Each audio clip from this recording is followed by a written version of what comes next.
He doesn't count days. He counts school fees. While the city sleeps, he's already awake.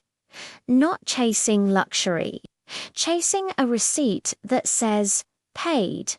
Because one missed payment can break a child's future, and one more shift can save it. This is about a father working overseas.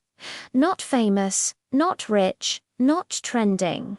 Just a man with a phone full of unread messages he's too tired to answer. He left home with one suitcase and a promise. I'll be back soon, but soon became months, then years. Every morning he checks two things: his work schedule and his child's school fees.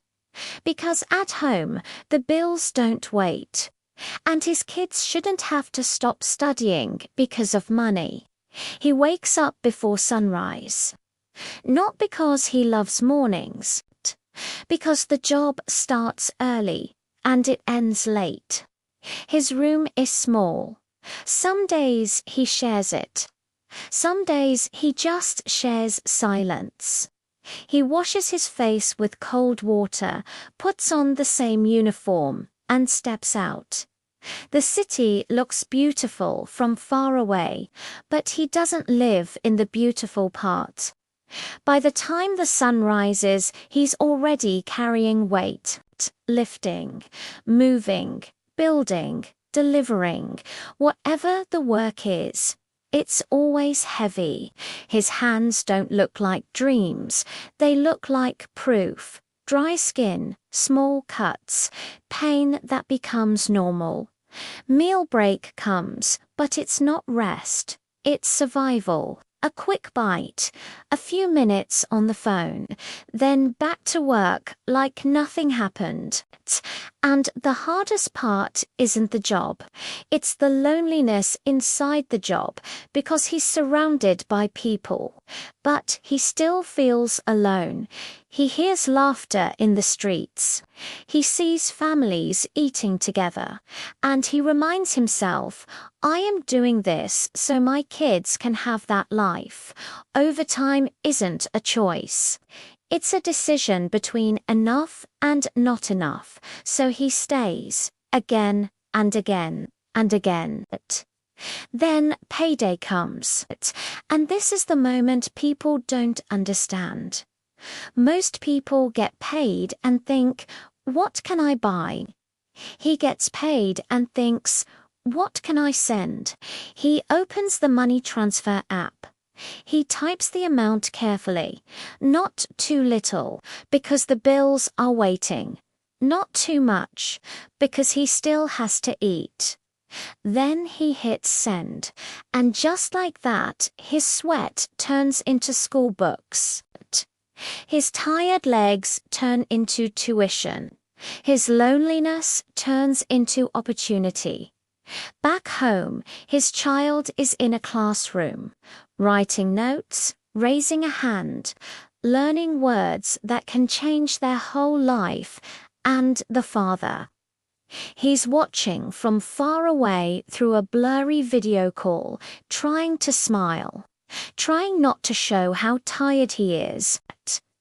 Then comes the moments that hurt the most. Birthdays, he sends a voice note. Happy birthday, my love. The child blows candles, and the father claps on a screen. School events. He says, send me photos, and he zooms in on every picture like it's a treasure. Sometimes he hears his child say, Papa, when are you coming home?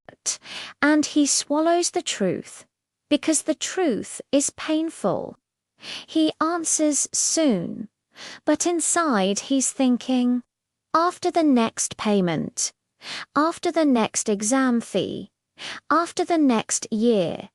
And at night, when the call ends, the room gets quiet again. No hugs, no family noise, just the sound of exhaustion.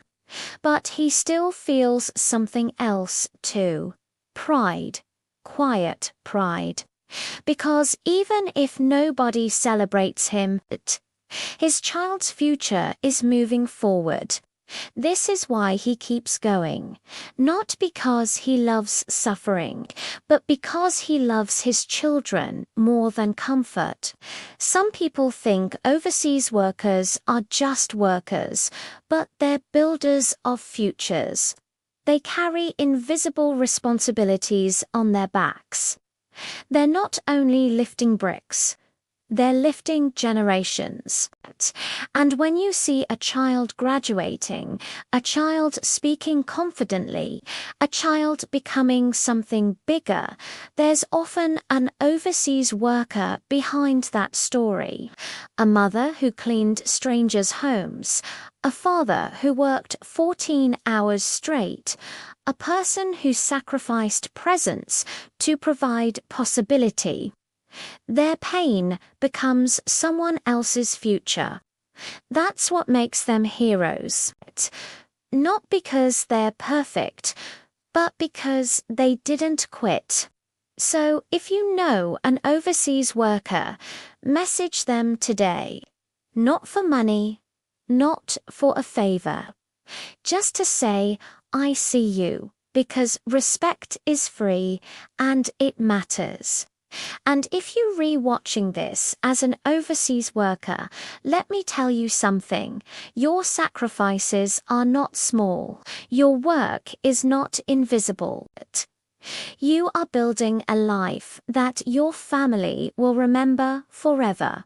Share this if you respect overseas workers, and comment, "Hero," so they know the world still has people who appreciate them.